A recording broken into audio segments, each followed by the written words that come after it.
നമ്മൾ ഒരുപാട് കാലം കാത്തിരുന്ന ഒരു റിപ്പോർട്ടാണ്. എന്തായാലും നേരം വഴുകിയെങ്കിലും എന്തിനാണ് ഈ റിപ്പോർട്ട് ഇത്ര കാലം പൂഴ്ത്തി വെച്ചതെന്ന് മാത്രമേ മനസ്സിലാവാത്തതുള്ളൂ. കാരണം എന്താണെന്ന് വെച്ചാൽ എത്രയും നല്ലൊരു റിപ്പോർട്ടാണ്. സ്ത്രീകൾ അഭിമുഖീകരിക്കുന്ന സിനിമാ മേഖലയിലെ ഒരുപാട് പ്രശ്നങ്ങൾ അത് വളരെ വ്യക്തമായിട്ട് അഡ്രസ്സ് ചെയ്ത റിപ്പോർട്ടാണ്. ആ റിപ്പോർട്ട് ഇത്ര കാലം എന്തിനാണ് പൂഴ്ത്തി വെച്ചതെന്ന് മാത്രമേ നമുക്ക് മനസ്സിലാവാത്തുള്ളൂ. എങ്കിലും ഈ റിപ്പോർട്ട് പുറത്തു വന്ന ഈ സമയത്ത് നമ്മളതിനെ വളരെയധികം സ്വാഗതം ചെയ്യുകയാണ് എന്ന് മാത്രമല്ല, അതിൽ ഉന്നയിച്ചിരിക്കുന്ന ഗുരുതരമായ ആരോപണങ്ങൾക്കെതിരെ സർക്കാർ ഇനി എന്ത് നടപടിയെടുക്കാൻ പോകുന്നു എന്നറിയാനാണ് പൊതുസമൂഹം കാത്തിരിക്കുന്നത്. ഇത്തരം നടപടികളെ സർക്കാർ കടന്നേ പറ്റൂ.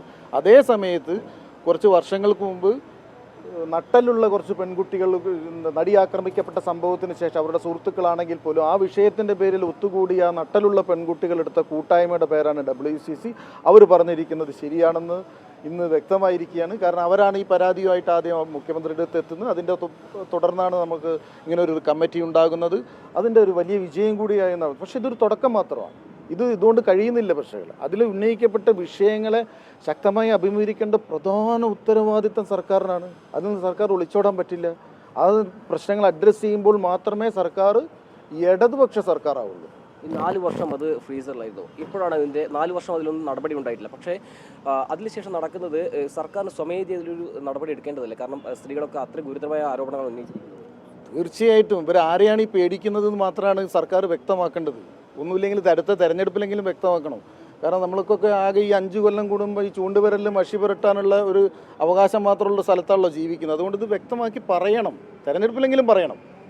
അതുകൊണ്ട് ഇതിനെതിരെ ഇതിൽ ഉന്നയിക്കപ്പെട്ട വിഷയങ്ങൾ എന്ന് പറഞ്ഞാൽ ചില്ലറ വിഷയങ്ങളല്ല. ഇതിൽ എത്ര 70-70ഓളം പേജുകൾ മാറ്റിവെക്കപ്പെട്ടിട്ടുണ്ട്. ഈ 70 പേജുകളിൽ വേട്ടക്കാരുണ്ട്. ഇരകളുടെ മാന്യത നമുക്ക് മനസ്സിലാകും, അതിൻ്റെ സ്വകാര്യതയും മാന്യതയും നമ്മൾ ഉൾക്കൊള്ളുന്നു. അതേസമയത്ത് വേട്ടക്കാരെ പുറത്തേക്ക് അവർക്കെതിരെ എന്ത് നടപടി എടുക്കണമെന്നുള്ളത് സർക്കാരാണ് വ്യക്തമാക്കേണ്ടത്. അത് വ്യക്തമാക്കിയേ പറ്റൂ ഇക്കാര്യം.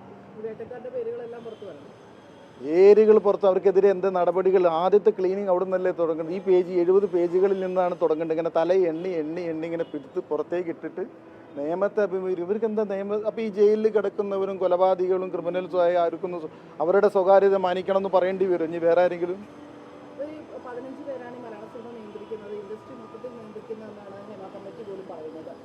ഇതിൽ പ്രവർത്തിക്കുന്ന ഒരാളെന്ന നിലയിൽ താങ്കൾ എങ്ങനെയാണ് ഒരു പരാമർശത്തെ? എനിക്ക് തോന്നുന്നത് ഹേമ കമ്മിറ്റി ഒന്ന് തിലകൻ ചേട്ടൻ്റെ ആത്മാവാണോ സംശയമുണ്ട്. അദ്ദേഹം തിരിച്ചു വന്നതുപോലെയുണ്ട് സത്യം പറയുകയാണെങ്കിൽ. കാരണം അദ്ദേഹം ഇത് വളരെ മുന്നേ വിരൽ ചൂണ്ടി പറഞ്ഞതാണ്.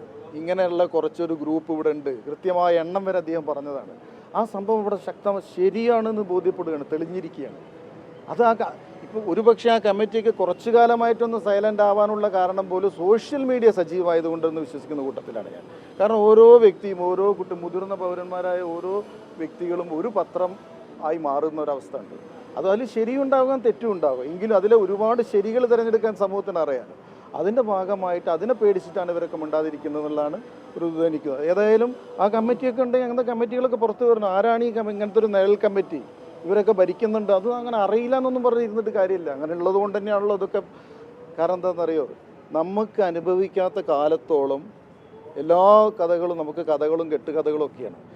ഇത് അതേ സമയത്ത് ഇതിലൂടെ യാത്ര ചെയ്ത് 51ഓളം സ്ത്രീകളുണ്ടെന്നാണ് ഞാൻ മനസ്സിലാക്കുന്നത്. ആ സ്ത്രീകൾ കൊടുത്ത മൊഴിയാണിത്. അപ്പോൾ അതിനെ അവിശ്വസിക്കേണ്ട ഒരു കാര്യമില്ല. അതിനെ 101% വിശ്വാസത്തിലെടുക്കാം. അതങ്ങനെ ഒരു കമ്മിറ്റി ഉണ്ട്.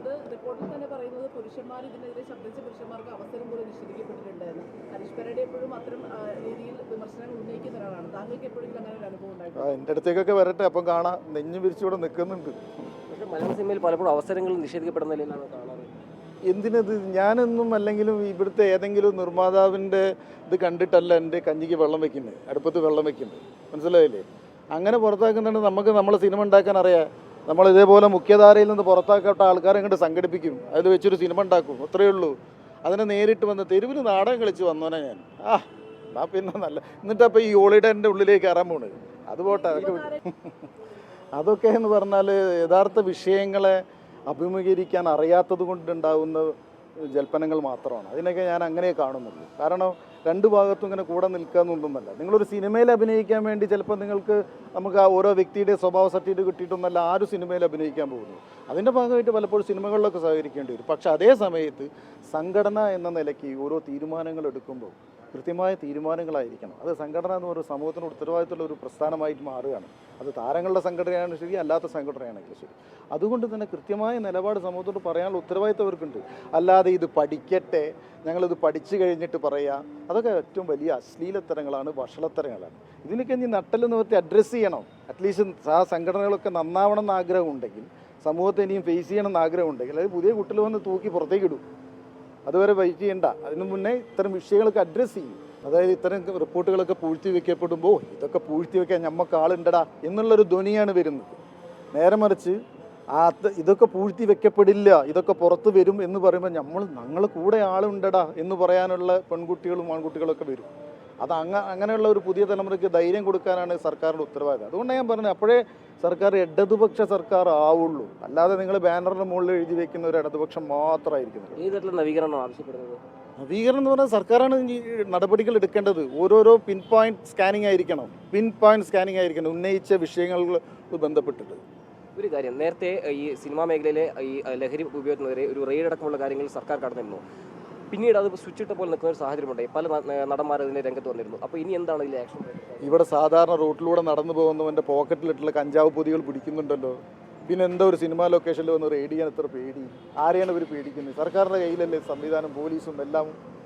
വരണം, നിർമ്മാതാക്കളുടെ സംഘടനയൊന്നും അവർ സ്വാഗതം ചെയ്യുകയുള്ളൂ ചെയ്ത് നമ്മൾ കണ്ടതല്ലേ അടുത്ത കാലത്ത്. പക്ഷേ പിന്നീട് അത് വരണം, വന്ന് അങ്ങനെ സംഭവം ഉണ്ടെങ്കിൽ അത് ബോധ്യപ്പെടുത്തണം, ജനങ്ങൾ സമൂഹത്തിന് ബോധ്യപ്പെടുത്തണം. അങ്ങനെ ലഹരിയിലാണോ സിനിമ നിർമ്മിക്കപ്പെടുന്നത് അറിയാനുള്ള ഉത്തരവാദിത്വം സമൂഹത്തിനുണ്ടല്ലോ. അവരല്ലേ പൈസ കൊടുത്തത് കാണുന്നത്.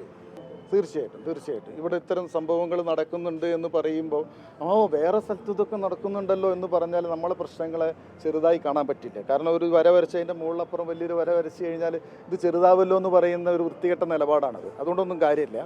ഇവിടെയുള്ള പ്രശ്നങ്ങളെ ഇവിടെ ഇരുന്നു കൊണ്ട് തന്നെ അഡ്രസ്സ് ചെയ്യുക എന്നുള്ളതാണ് യഥാർത്ഥ ഉത്തരവാദിത്വ ബോധമുള്ള ഒരു സിനിമക്കാരൻ, കലാകാരൻ ചെയ്യേണ്ടത് എന്ന് മാത്രം പറയും.